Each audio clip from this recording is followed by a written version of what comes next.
ಇನ್ನು ಎಂಎಲ್ಸಿ ಯತೀಂದ್ರ ಹೇಳಿಕೆಗೆ ಸಂಬಂಧಪಟ್ಟಂತೆ ಡಿಸಿಎಂ ಡಿಕೆ ಶಿವಕುಮಾರ್ ಮೌನಕ್ಕೆ ಜಾರಿದ್ದಾರೆ. ಯಾವುದೇ ರೀತಿ ಪ್ರತಿಕ್ರಿಯೆ ನಾನು ಕೊಡೋದಿಲ್ಲ ಅಂತ ಹೇಳಿದ್ದಾರೆ. ಇದೀಗ ನಾನು ಏನೂ ಮಾತಾಡೋದಿಲ್ಲ, ಇದ್ರ ಬಗ್ಗೆ ಎಲ್ಲಿ ಹೇಳಬೇಕು ಅಲ್ಲಿ ನಾನು ಮಾತಾಡ್ತೀನಿ, ಯಾರ ಹತ್ರ ಮಾತಾಡಬೇಕು ಅವ್ರ ಹತ್ರ ಹೋಗಿ ಮಾತಾಡ್ತೀನಿ, ಈಗೇನು ಹೇಳಲ್ಲ ಅಂತ ಹೇಳಿ ಬೆಂಗಳೂರಿನಲ್ಲಿ ಡಿಸಿಎಂ ಡಿಕೆ ಶಿವಕುಮಾರ್ ಪ್ರತಿಕ್ರಿಯೆ ನೀಡಿದ್ದಾರೆ.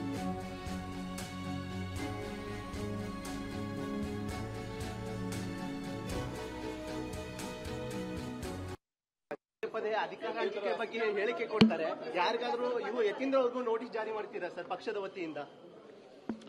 ಈಗ ನಾನು ಮಾತಾಡಕ್ ಹೋಗಲ್ಲ, ನಾನು ಯಾರ ಹತ್ರ ಮಾತಾಡ್ಬೇಕೋ ಮಾತಾಡ್ತೀನಿ. ಪದೇ ಪದೇ ಅಧಿಕಾರ ಹಂಚಿಕೆ ಬಗ್ಗೆ ಹೇಳಿಕೆ ಕೊಡ್ತಾರೆ. ಯಾರಿಗಾದ್ರೂ ಇವು ಯತೀಂದ್ರ ಅವ್ರಿಗೂ ನೋಟಿಸ್ ಜಾರಿ ಮಾಡ್ತೀರಾ ಸರ್ ಪಕ್ಷದ ವತಿಯಿಂದ? ಈಗ ನಾನು ಮಾತಾಡಕ್ ಹೋಗಲ್ಲ, ನಾನು ಯಾರ ಹತ್ರ ಮಾತಾಡ್ಬೇಕೋ ಮಾತಾಡ್ತೀನಿ. ನಾಯಕತ್ವದ ವಿಚಾರದ ಬಗ್ಗೆ ಯತೀಂದ್ರ ಅವರು ಕೊಟ್ಟಿರುವಂತಹ ಹೇಳಿಕೆ ಅದು ಅವರ ವೈಯಕ್ತಿಕ ಅಭಿಪ್ರಾಯ. 2.5 ವರ್ಷ ಆದ್ಮೇಲೆ ಅಂತ ಹೇಳಿದ್ದಾರೆ.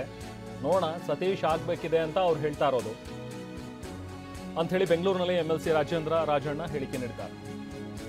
ಯತೀಂದ್ರಗೆ ನೋಟಿಸ್ ಬಗ್ಗೆ ಅಧ್ಯಕ್ಷರು ನಿರ್ಧಾರ ಮಾಡ್ತಾರೆ, ಅದನ್ನ ಪಕ್ಷದ ಅಧ್ಯಕ್ಷರು ನೋಡ್ಕೊಳ್ತಾರೆ ಅಂತಲೂ ಕೂಡ ಬೆಂಗಳೂರಿನಲ್ಲಿ ಎಂಎಲ್ಸಿ ರಾಜಣ್ಣ ಮಾತಾಡಿದ್ದಾರೆ.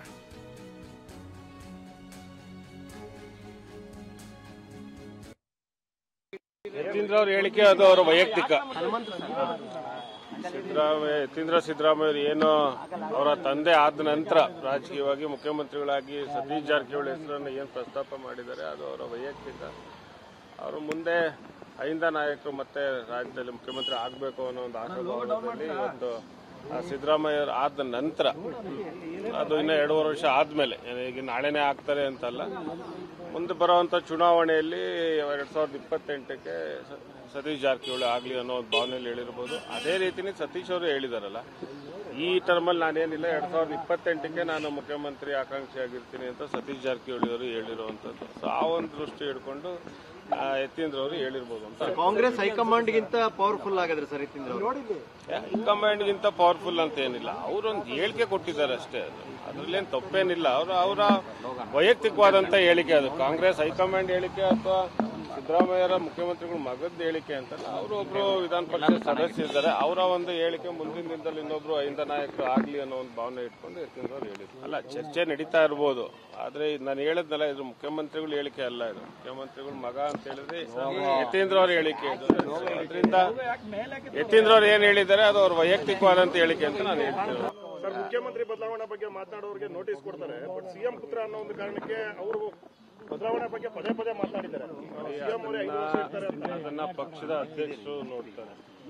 ಯಾರಾದ್ರೂ ಅದನ್ನ ಪಕ್ಷದ ಅಧ್ಯಕ್ಷರು ಹೇಳಿದ್ದಾರೆ, ಯಾರಾದ್ರೂ ವೈಯಕ್ತಿಕವಾದ ಹೇಳಿಕೆ ಕೊಟ್ರೆ ನಾನು ನೋಟಿಸ್ ಕೊಡ್ತೀನಿ ಅನ್ನೋದು ಬಹಳ ಜನ ಕೊಟ್ಟಿದ್ದಾರೆ.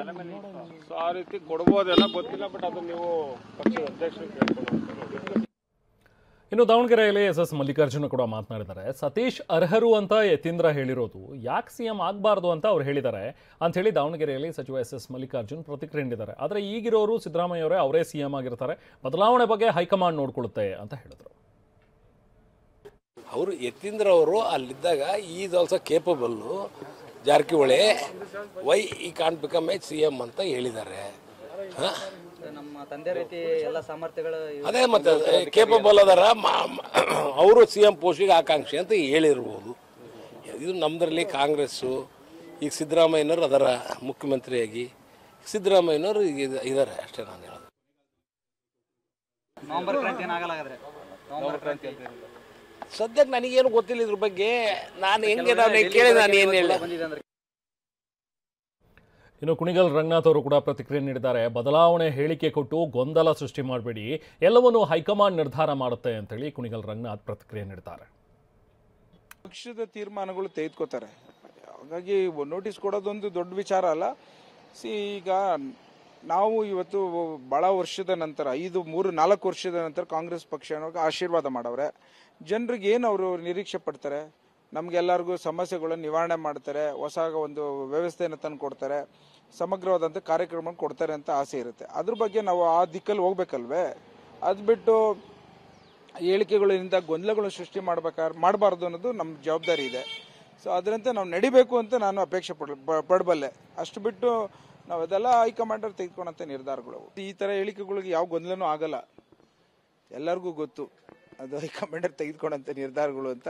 ಸೊ ಹಾಗಾಗಿ ನೀವು ಚಿಂತೆ ಮಾಡಬೇಡಿ, ಕಾಂಗ್ರೆಸ್ ಪಕ್ಷ ಚೆನ್ನಾಗಿದೆ. ಅದು ಏನು ಯಾವ್ಯಾವ ಟೈಮಲ್ಲಿ ತಗೋಬೇಕು ನಿರ್ಧಾರಗಳು ಅವ್ರು ತಗೋತಾರೆ.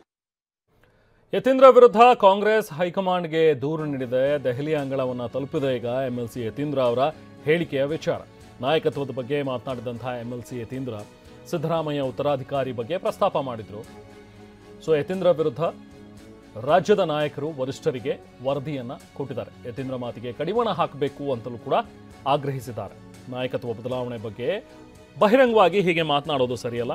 ಬೇರೆ ಯಾರಾದರೂ ಆಗಿದ್ರೆ ಖಂಡಿತವಾಗ್ಲೂ ನೀವು ನೋಟಿಸ್ ಕೊಡ್ತಾ ಇದ್ರಿ, ಯಾಕೆ ಯತೀಂದ್ರ ಅವರಿಗೆ ಕೊಡ್ತಾ ಇಲ್ಲ ಅನ್ನೋದ್ರ ಬಗ್ಗೆನೂ ಕೂಡ ಪ್ರಶ್ನೆ ಮಾಡಿದ್ದಾರೆ. ಈಗ ಸದ್ಯಕ್ಕೆ ಹೈಕಮಾಂಡ್ ಅಂಗಳಕ್ಕೆ ತಲುಪಿದೆ.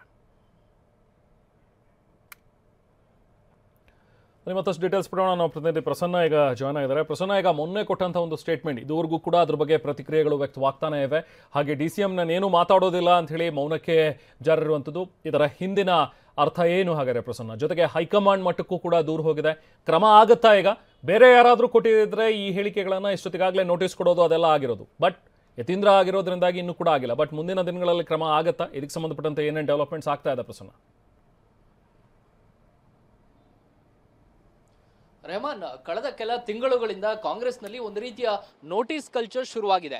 ಅಂದ್ರೆ ಯಾರಾದರೂ ಗೊಂದಲಮಯ ಹೇಳಿಕೆಗಳನ್ನ ಕೊಟ್ರೆ, ಅಥವಾ ಸಿದ್ದರಾಮಯ್ಯ ಪರವಾಗಿ ಅಥವಾ DK ಶಿವಕುಮಾರ್ ಅವರ ಪರವಾಗಿ ಯಾರಾದರೂ ಹೇಳಿಕೆ ಕೊಟ್ಟಿದೆ ಆದ್ರೆ ತಕ್ಷಣ ಅವರಿಗೆ ನೋಟಿಸ್ ಕೊಟ್ಟು ಕಾರಣವನ್ನ ಕೇಳುವಂತ ಒಂದಷ್ಟು ಪದ್ಧತಿ ಶುರುವಾಗಿದೆ.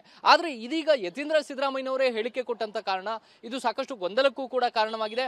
ಮತ್ತು ಯತೀಂದ್ರ ಸಿದ್ದರಾಮಯ್ಯನವರು ಕೊಟ್ಟಂತ ಹೇಳಿಕೆಯ ಸಂಬಂಧಪಟ್ಟ ಹಾಗೆ ಇದೀಗ ಎಲ್ಲ ವಿಷಯಗಳು ಕೂಡ ಎಲ್ಲಿ ತಲುಪಬೇಕೋ ಅಲ್ಲಿ ತಲುಪ್ತಾ ಇದೆ ಅನ್ನುವಂಥದ್ದು ಅತ್ಯಂತ ಸ್ಪಷ್ಟವಾಗಿ ಮಾಹಿತಿ ಹೊರಬೀಳ್ತಾ ಇದೆ. ಯತೀಂದ್ರ ಸಿದ್ದರಾಮಯ್ಯನವರು ಮೊನ್ನೆ ಮಾತ್ರ ಹೇಳಿಕೆ ಕೊಟ್ಟಂತದ್ದಲ್ಲ, ಕಳೆದ ಹಲವು ತಿಂಗಳುಗಳಿಂದಲೂ ಕೂಡ ಅವರು ಸಿದ್ದರಾಮಯ್ಯನವರ ಪರವಾಗಿ ಮಾತನಾಡ್ತಿದ್ದಾರೆ. ಅಂದ್ರೆ ಅವರೇ 5 ವರ್ಷ ಇರ್ತಾರೆ ಅನ್ನುವಂಥದ್ದು, ಅಧಿಕಾರ ಹಂಚಿಕೆಯ ಸೂತ್ರ ಇಲ್ಲವೇ ಇಲ್ಲ ಅನ್ನುವಂಥದ್ದು, ಇದೀಗ ಸತೀಶ್ ಜಾರಕಿಹೊಳಿ ಅವರು ಸಿದ್ದರಾಮಯ್ಯನವರ ಉತ್ತರಾಧಿಕಾರಿ ಅನ್ನುವಂಥ ಹೇಳಿಕೆ, ಈ ಎಲ್ಲದರ ಬಗ್ಗೆಯೂ ಕೂಡ ಇದೀಗ ಹೈಕಮಾಂಡ್ ಅಂಗಳಕ್ಕೆ ಮಾಹಿತಿ ಮುಟ್ಟಿಸುವಂತ ಕೆಲಸವನ್ನ ರಾಜ್ಯದ ಕೆಲ ಕಾಂಗ್ರೆಸ್ ನಾಯಕರು ಮಾಡಿದ್ದಾರೆ. ಅಂದ್ರೆ ಯತೀಂದ್ರ ಅವರು ಕೊಟ್ಟಂತ ಹೇಳಿಕೆಯ ಕಾರಣಕ್ಕೋಸ್ಕರ ಯಾವ ರೀತಿ ಮತ್ತೆ ಗೊಂದಲ ತಾರಕಕ್ಕೆ ಇರ್ತಾ ಇದೆ ಕಾಂಗ್ರೆಸ್ನಲ್ಲಿ ಅನ್ನುವಂತಹ ಸಂಪೂರ್ಣವಾದ ವಿವರಗಳನ್ನ ಹೈಕಮಾಂಡ್ ಅಂಗಳಕ್ಕೆ ತಲುಪಿಸಿದ್ದಾರೆ. ಇಲ್ಲಿ DK ಶಿವಕುಮಾರ್ ಅವರಿಗೂ ಕೂಡ ಈ ಪ್ರಶ್ನೆ ಎದುರಾದಾಗ, ಅಂದ್ರೆ DK ಶಿವಕುಮಾರ್ ಅವರ ಪರವಾಗಿ ಯಾವೆಲ್ಲ ಶಾಸಕರು ಮಾತನಾಡಿದಾರೋ ಅವರೆಲ್ಲರಿಗೂ ಕೂಡ ನೋಟಿಸ್ ಕೊಡಲಾಗಿದೆ. ಆದ್ರೆ ಯತೀಂದ್ರ ಸಿದ್ದರಾಮಯ್ಯನವರಿಗೆ ಮಾತ್ರ ಯಾಕೆ ಇನ್ನೂ ಕೂಡ ಹಾಗೆ ಮೌನವಾಗಿ ಉಳಿದಿದ್ದಾರೆ ಅನ್ನುವಂತ ಪ್ರಶ್ನೆ ಬಂದಾಗ ಅವರು ಅತ್ಯಂತ ಮಾರ್ಮಿಕವಾದಂತ ಉತ್ತರವನ್ನು ಕೊಟ್ಟಿದ್ದಾರೆ. ನಾನು ಎಲ್ಲಿ ಮಾತನಾಡಬೇಕೋ ಅಲ್ಲಿ ಮಾತನಾಡ್ತೇನೆ ಅನ್ನುವಂತ ಸೂಕ್ಷ್ಮವಾಗಿ DK ಶಿವಕುಮಾರ್ ಅವರು ಉತ್ತರಿಸಿದ್ದಾರೆ. ಅಂದ್ರೆ KC ವೇಣುಗೋಪಾಲ್ ಮತ್ತು ಸುರ್ಜೇವಾಲಾ ಅವರಿಗೆ ಮಾತನಾಡ್ತೀನಿ ಅಂತ ಅರ್ಥವೋ, ಅಥವಾ ಸಿದ್ದರಾಮಯ್ಯನವರಿಗೆ ಸೂಕ್ಷ್ಮವಾಗಿ ಈ ಬಗ್ಗೆ ತಾನು ಗಮನ ಹರಿಸೋದಕ್ಕೆ ಹೇಳ್ತೀನಿ ಅಂತ ಅರ್ಥವೋ, ಇದನ್ನ ಮುಂದೆ ದಿನಗಳಲ್ಲಿ ಕಾಲವೇ ನಿರ್ಣಯಿಸುತ್ತೆ. ಆದ್ರೆ DK ಶಿವಕುಮಾರ್ ಅವರ ಈ ಉತ್ತರದಿಂದಾಗಿ ಹೈಕಮಾಂಡ್ ಅಂಗಳಕ್ಕೆ ಈ ವಿಷಯ ತಲುಪಿದೆ ಅನ್ನುವಂಥದ್ದು ಅತ್ಯಂತ ಖಚಿತ ಆಗುತ್ತೆ. ಇಷ್ಟರವರೆಗೆ DK ಶಿವಕುಮಾರ್ ಅವರಿಗೆ ಅವರ ಪರವಾಗಿ ಹೇಳಿಕೆ ಕೊಟ್ಟಂತ ಇಕ್ಬಾಲ್ ಹುಸೇನ್ಗಿರ್ಬೋದು, ಕುಣಿಗಲ್ ರಂಗನಾಥ್ ಅವರಿಗಿರ್ಬೋದು, ಶಿವಗಂಗಾ ಬಸವರಾಜ್ ಅವರಿಗಿರ್ಬೋದು, ಎಲ್ರಿಗೂ ಕೂಡ ನೋಟಿಸ್ ಕೊಟ್ಟು ಉತ್ತರವನ್ನ ಕೇಳಲಾಗಿದೆ. ಆದ್ರೆ ಇದೀಗ ಯತೀಂದ್ರ ಸಿದ್ದರಾಮಯ್ಯ ಈ ಹೇಳಿಕೆ ಕೊಟ್ಟ ಕಾರಣಕ್ಕೋಸ್ಕರ ಎಲ್ಲೋ ಒಂದ್ ಕಡೆ ತಿಳಿಯಾಗ್ತಾ ಇದ್ದಂತಹ ಕಾಂಗ್ರೆಸ್ನ ಗೊಂದಲ ಮತ್ತಷ್ಟು ತಾರಕಕ್ಕೆ ಏರುವಂತಹ ಲಕ್ಷಣಗಳು ಕಂಡು ಬಂದಿದ್ದಾವೆ.